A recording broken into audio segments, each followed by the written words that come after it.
এবার ডানে যাই।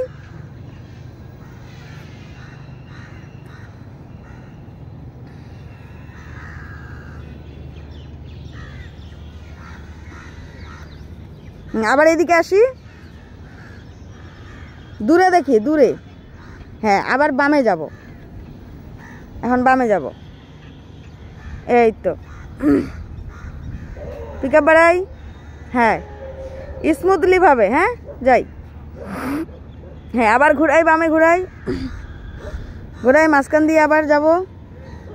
এই তো, আবার আবার ডানে যাব।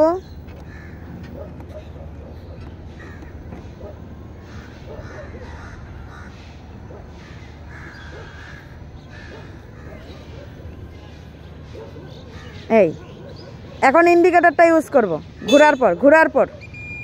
এই এই তো, মাঝখানে চাপ দিলে ইন্ডিকেটর অফ হবে। হ্যাঁ, এবার ঠিক আছে।